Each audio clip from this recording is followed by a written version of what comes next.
अस्सलाम वालेकुम। मेरा नाम मोहम्मद इमरान अली शाह है और मैंने Pakistan institute of living and learning को सन 2018 में ज्वाइन किया था। और उसके बाद फिर मैं इन फाइनेंस डिपार्टमेंट, और उसके बाद फिर मैं 2019 में रेमेडियल सेंटर हॉस्पिटल में मूव हो गया। और करंटली मैं Pakistan institute of living and learning के लिए एज अ कंसल्टेंट काम कर रहा हूँ for training and development department और फॉर डिजिटल रेमेडियल सेगमेंट के लिए। मेरा जॉब एक्सपीरियंस तकरीबन 20 साल का है। मुख्तलिफ नेशनल और इंटरनेशनल ऑर्गेनाइजेशंस में मैंने जॉब की है इन अकाउंट्स एंड फाइनेंस डिपार्टमेंट। मेरी एजुकेशन की अगर बात करें तो मैंने MBA फाइनेंस किया है, बीएड किया है और CMA पार्ट क्वालिफाइड हूँ। करंटली मैं रेमेडियल सेंटर हॉस्पिटल कराची में बेस्ड हूँ। यहाँ पर मैं फाइनेंस और HR डिपार्टमेंट को लीड कर रहा हूँ। आज का हमारा जो टॉपिक है ये चैप्टर 2 है, introduction of health system in Pakistan. Let me share my slides with you. Okay, ये हमारी स्लाइड्स हैं आज के इस टॉपिक से रिलेटेड।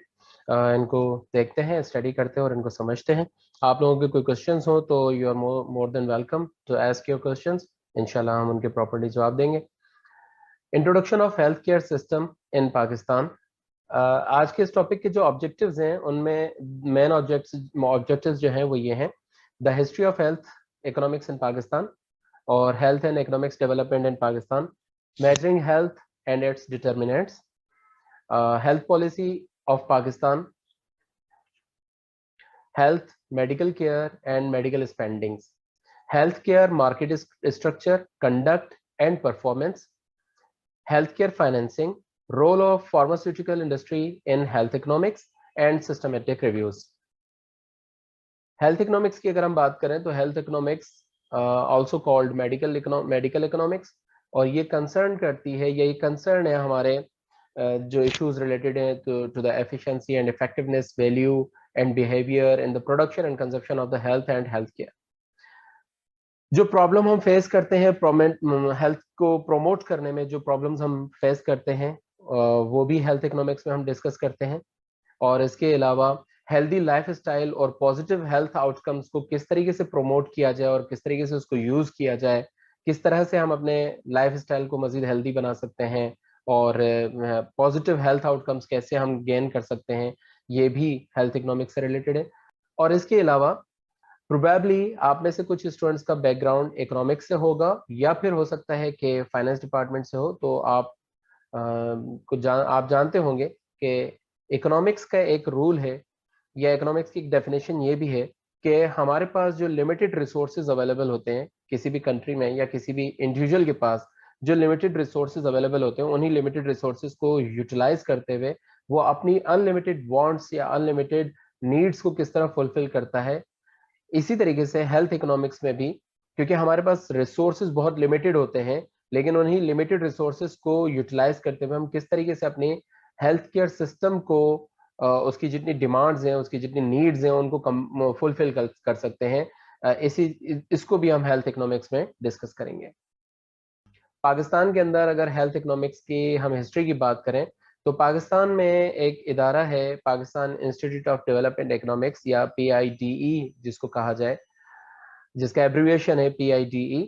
ये 1957 में एस्टेब्लिश्ड हुआ था और 1964 में इसको एक ऑटोनोमियस ऑर्गेनाइजेशन, रिसर्च ऑर्गेनाइजेशन का स्टेटस दे दिया गया था। 2012 में PIDE ने हेल्थ इकोनॉमिक्स का डिपार्टमेंट सबसे पहले पाकिस्तान में इंट्रोड्यूस करवाया। हेल्थ इकोनॉमिक्स एक ग्रोइंग फील्ड है around the world, around the globe. अभी बहुत सारे ममालिक ऐसे हैं जिन्होंने हेल्थ इकोनॉमिक्स पे कोई काम नहीं किया, और बहुत कम मुल्क ऐसे हैं जो हेल्थ इकोनॉमिक्स की डेवलपमेंट के ऊपर काम कर रहे हैं। इसमें मुख्तलिफ यूनिवर्सिटीज़, बहुत कम ऐसी यूनिवर्सिटीज़ हैं गिनती की जो हेल्थ इकोनॉमिक्स में मास्टर्स भी करवा रही हैं, MBA या MS करवा रही हैं।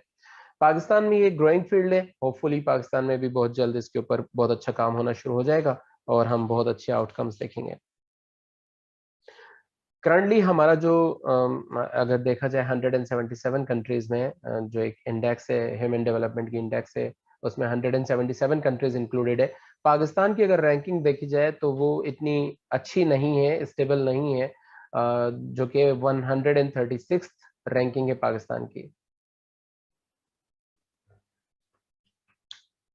इकोनॉमिक्स जो लोग जानते हैं वो उनको पता है कि इकोनॉमिक्स की बहुत सारी फील्ड्स हैं। इकोनॉमिक्स एक बड़ी वास्ट फील्ड है। इकोनॉमिक्स के अंदर हम मजीद बहुत सारे उसके सेगमेंट्स को पढ़ रहे होते हैं और इवन उसमें स्पेशलाइजेशन कर रहे होते हैं। इनमें से कुछ ये हैं, हेल्थ इकोनॉमिक्स है, फार्माको इकोनॉमिक्स है, टेक्नो इकोनॉमिक्स है, एग्रीकल्चरल इकोनॉमिक्स है और बिहेवियरल इकोनॉमिक्स है। हमारा यहाँ पर इस इन सेशंस के अंदर ये जो लेक्चर्स हैं हमारे यहाँ पर, हमारा जो टॉपिक है वो हेल्थ इकोनॉमिक्स से रिलेटेड टॉपिक है। पाकिस्तान की हेल्थ केयर इंडस्ट्री की अगर बात करें तो पाकिस्तान की हेल्थ केयर इंडस्ट्री दो हिस्सों में डिवाइडेड है। पाकिस्तान का जितना भी हेल्थ केयर सिस्टम है हम कह सकते हैं कि वो दो पार्ट्स पे डिवाइडेड है। यूजुअली पूरी दुनिया में इसी तरह से होता है कि जो हेल्थ केयर सिस्टम है वो दो सेगमेंट्स में डिवाइडेड होता है। एजुकेशनल सिस्टम भी बहुत सारे ममालिक में दो सेगमेंट्स में डिवाइडेड होता है। इस तरह हेल्थ केयर सिस्टम भी दो सेगमेंट्स में डिवाइडेड है। एक है प्राइवेट सेक्टर और दूसरा है पब्लिक सेक्टर। पब्लिक सेक्टर जो है वो गवर्नमेंट ऑर्गेनाइज्ड है। उसमें गवर्नमेंट के जितने भी हॉस्पिटल्स आते हैं, जितने भी देही मराकज आते हैं और हेल्थ यूनिट्स होते हैं मुख्तलिफ छोटे छोटे गाँव में, देहातों में, वो सारे के सारे उसमें आते हैं, पब्लिक सेक्टर में आते हैं। जबकि जो प्राइवेट सेक्टर है ये एक बड़ा सेक्टर होता है, बड़ा सेगमेंट होता है। और इसमें जितने हमारे बड़े हॉस्पिटल्स हैं, छोटे मोटे क्लिनिक्स भी हो गए, प्राइवेट क्लिनिक्स हो गए या प्राइवेट हॉस्पिटल्स हो गए छोटे मोटे, वो सब इसमें आते हैं। अच्छा, पाकिस्तान का जो प्राइवेट सेक्टर है हेल्थ केयर सिस्टम का, वो तकरीबन 70% ऑफ पॉपुलेशन को कवर कर रहा होता है, जबकि पब्लिक सेक्टर तकरीबन 30% ऑफ पॉपुलेशन को सर्व कर रहा होता है। पाकिस्तान के कॉन्स्टिट्यूशन के मुताबिक अगर देखा जाए तो हेल्थ की प्रोविजन जो है वो प्राइमरी रिस्पॉन्सिबिलिटी है हमारी प्रोविंशियल गवर्नमेंट्स की। जितनी भी हमारी प्रोविंशियल गवर्नमेंट है, सिंध गवर्नमेंट हो गई, पंजाब गवर्नमेंट हो गई, केपी के गवर्नमेंट हो गई और Balochistan government, basically primary responsibility, ये हम बात कर रहे हैं पब्लिक सेक्टर की, याद रखिएगा कि हम पब्लिक सेक्टर की बात कर रहे हैं। तो पब्लिक सेक्टर में प्राइमरी रिस्पॉन्सिबिलिटी प्रोविंसेस के अंदर हेल्थ केयर की प्रोविजन प्रोविंशियल गवर्नमेंट्स की है। जबकि फेडरली एडमिनिस्ट्रेटेड एरिया जिस तरह आईसीटी हो गया, इस्लामाबाद कैपिटल टेरिटरी, इसके अलावा कुछ फेडरली एडमिनिस्ट्रेटेड एरिया आपको पता है कि जिस तरह नॉर्दर्न एरियाज में है हमारे, गिलगित बल्तिस्तान भी उनमें से एक है शायद। तो ये सारे इलाके, वहाँ पर जो प्राइमरी रिस्पॉन्सिबिलिटी है हेल्थ केयर सिस्टम को प्रोवाइड करने की, वो फेडरल गवर्नमेंट की है।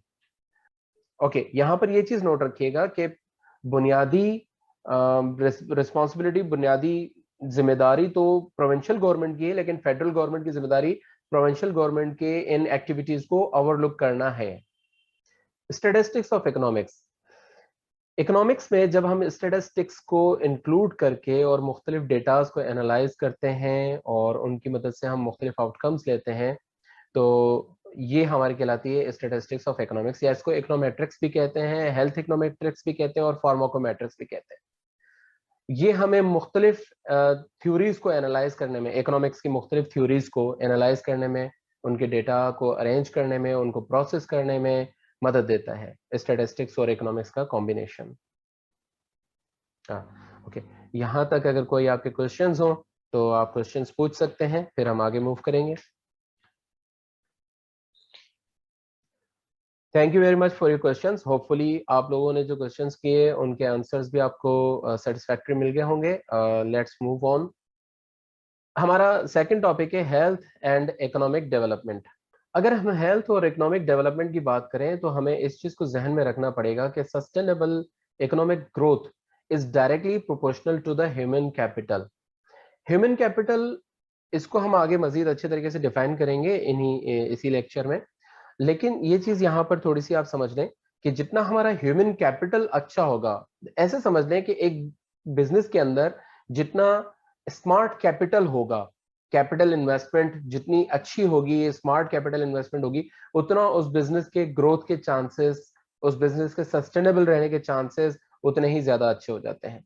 इसी तरह से हमारी इकोनॉमिक ग्रोथ को आप कंसिडर कर लें किसी भी मुल्क की बिजनेस के तौर पर, और अगर उसकी सस्टेनेबिलिटी हमें चाहिए, अगर उसका अच्छा ग्रोथ हमें चाहिए और उस ग्रोथ के अंदर भी सस्टेनेबिलिटी हमें चाहिए, तो हमें अपने ह्यूमन कैपिटल को बेहतर बनाना होगा।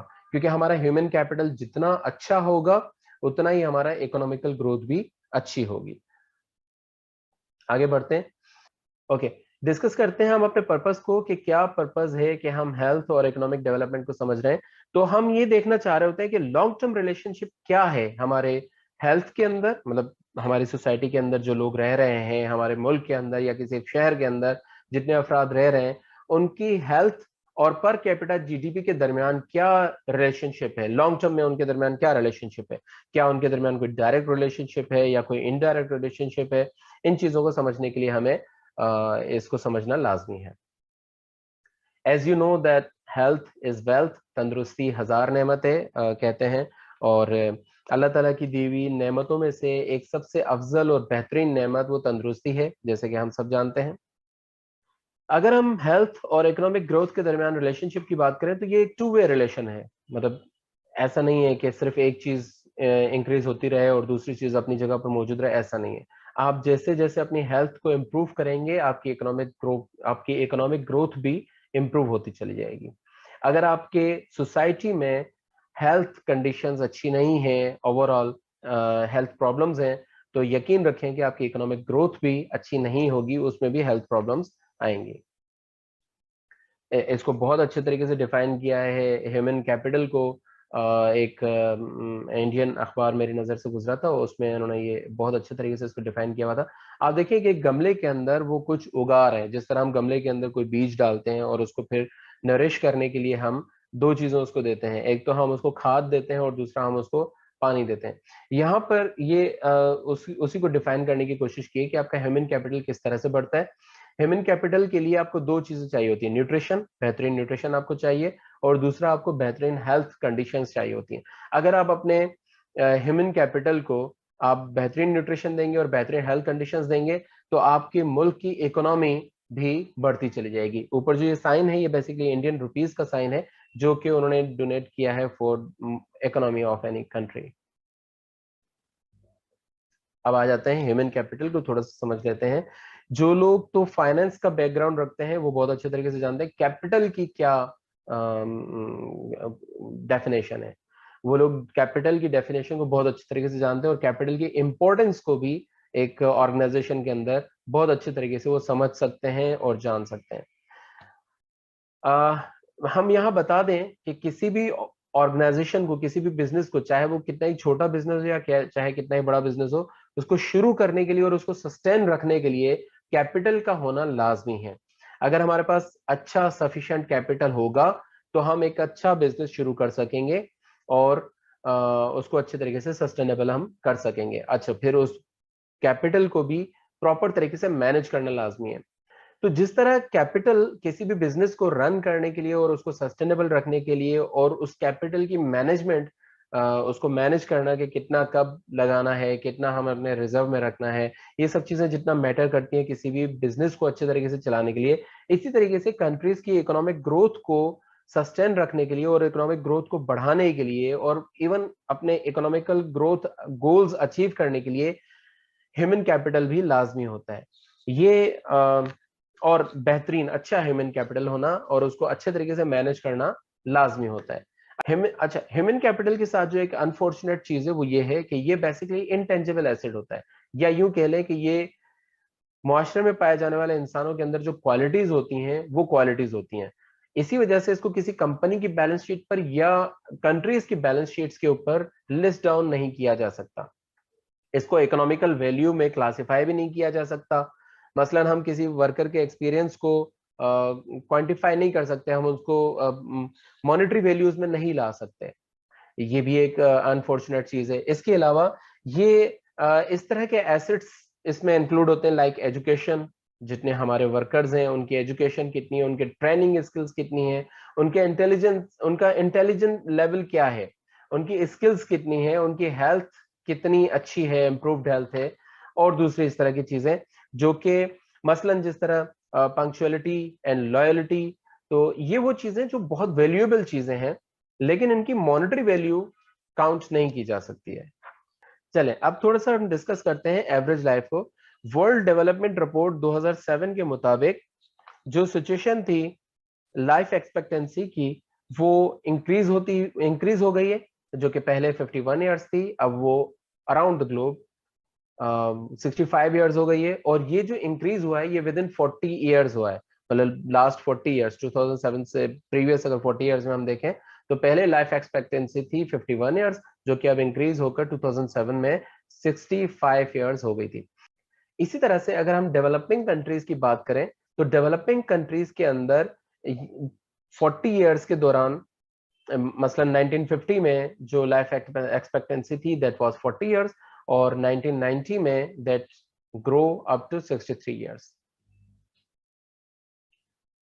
ह्यूमन कैपिटल के सिनेरियो का अगर हम बात करें पाकिस्तान के अंदर क्या है, ह्यूमन कैपिटल किस तरह का है, तो उसकी अगर हम बात करें तो ह्यूमन डेवलपमेंट इंडेक्स में, जैसे हमने पहले भी डिस्कस किया कि पाकिस्तान का 136 नंबर है, या पाकिस्तान का रैंक जो है वो 136वां रैंक है आउट ऑफ 177।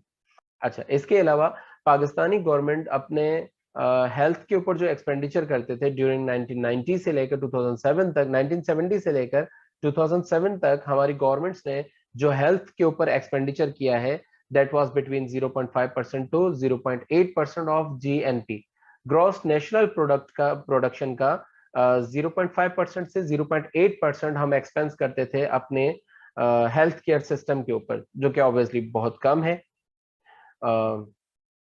जबकि 2006 और 7 में ये थोड़ा सा अच्छा हुआ। 2006 और 7 के दौरान, सिर्फ इस एक साल के दौरान हमने 0.6% एक्सपेंस किया था अपना ग्रॉस नेशनल प्रोडक्शन का, 0.6% on our health care systems. अगर लाइफ एक्सपेक्टेंसी की बात की जाए तो 1960 में जो हमारी लाइफ एक्सपेक्टेंसी थी दैट वाज 44 इयर्स, यानी ये एक्सपेक्ट किया जा रहा था कि एक शख्स जो 1960 में पैदा होगा तो वो 44 इयर्स तक एवरेज लाइफ उसकी रहेगी। जबकि इन्फेंट मोर्टेलिटी रेट था हमारे पास, हर एक जो 1000 बच्चे जो मुल्क में पैदा होते थे उनमें से 139 eight the time of birth उनकी डेथ हो जाती थी अनफॉर्चुनेटली। 1970 में ये 10 साल के अरसे में थोड़ा सा इसमें बेहतरी आई, और लाइफ एक्सपेक्टेंसी वो 44 की जगह 49 हो गई, और मोर्टेलिटी रेट हमारा 120 पे डिक्रीज कर गया। इसी तरह अगर आप बढ़ते बढ़ते 1990 में देखें तो हमारा जो लाइफ टेन्योर था वो 59 ईयर्स हो गया, यानी थोड़ा और मजीद बेहतर हो गया। और mortality rate at the time of birth dropped to 100, और 2006 में लाइफ एक्सपेक्टेंसी हमारी 65 इयर्स हो गई, दैट इज मच बेटर अल्हम्दुलिल्लाह। और इन्फेंट का मोर्टेलिटी रेट वो 78 पर आ गया, यानी आउट ऑफ एवरी 1000 चाइल्ड्स हमारे 78 चाइल्ड जो है वो eight the time of birth उनकी डेथ हो जाती है अनफॉर्चुनेटली। अगर हम बात करें average life expectancy world wide की, तो यहाँ पर हमारे पास उसकी मेजरमेंट्स दी हुई हैं, फॉर वुमेन डिफरेंट दी हुई हैं और फॉर मेन अलग से दी हुई हैं। अच्छा, इनमें ये देखें कि दो स्केल्स दिए हुए बेसिकली 2010 के और 2030 के, यानी एक तो जो 2010 में जो सेंसस किए गए उसके अकॉर्डिंग जो आ रहे थे रिजल्ट्स वो सामने दिए गए, वो आपके पास ग्रे में है, और जो ब्लैक में लिखे हुए हैं वो 2030 की लाइफ एक्सपेक्टेंसी है, जो कि एक्सपेक्टेड है कि 2030 में ये इतनी ग्रो कर जाएगी इंशाल्लाह। इसमें हम देख रहे हैं फॉर मैन टॉप कंट्रीज में स्विट्जरलैंड आ रहा है जिसकी 80.01 है करंटली। 2010 में नीदरलैंड्स में 78.91 ईयर्स, और साउथ कोरिया में 77.11 ईयर्स, और ऑस्ट्रेलिया में 80, और डेनमार्क में 77.22 ईयर्स। जबकि एक्सपेक्टेड जो है जो 2030 में है दैट इज फॉर स्विट्जरलैंड 83.95। इसमें देखते हैं कि हाईएस्ट किसकी है, 84, 84.07। ओके, जो हाईएस्ट है वो साउथ कोरिया की है 84.07। इसी तरह वुमेन की अगर देखें तो इनकी लाइफ माशाल्लाह मर्दों से ज्यादा अच्छी होती है। आप देखें इसमें जो करंट सिनेरियो है वो साउथ कोरिया में 84.23 है, और स्पेन में 84.83, पुर्तगाल में 83.18 ईयर्स, और सेल्वेनिया में 81, 82.68 ईयर्स एंड सो ऑन। और जो एक्सपेक्टेड लाइफ है फॉर टॉप कंट्रीज उसमें सबसे highest I think South Korea ही है, 90.82 जो एक्सपेक्टेड लाइफ है for a women in 2030 in South Korea वो 90.82 यानी अराउंड 91 ईयर्स तक उनकी एवरेज लाइफ एक्सपेक्टेंसी होगी। Thank you very much. ये हमारा पार्ट 2 भी अल्हम्दुलिल्लाह फिनिश हो गया। आपको यहाँ तक अगर कोई क्वेश्चंस हैं तो आप वो क्वेश्चंस कर सकते हैं। Thank you very much everybody. Hopefully आप लोगों ने एंजॉय किया होगा इस लेक्चर को और आप लोगों के जो क्वेश्चंस थे उनके सेटिस्फैक्टरी आंसर्स आपको मिल गए होंगे। Thank you very much for now. इंशाल्लाह आपसे दोबारा मुलाकात होगी। अल्लाह हाफिज।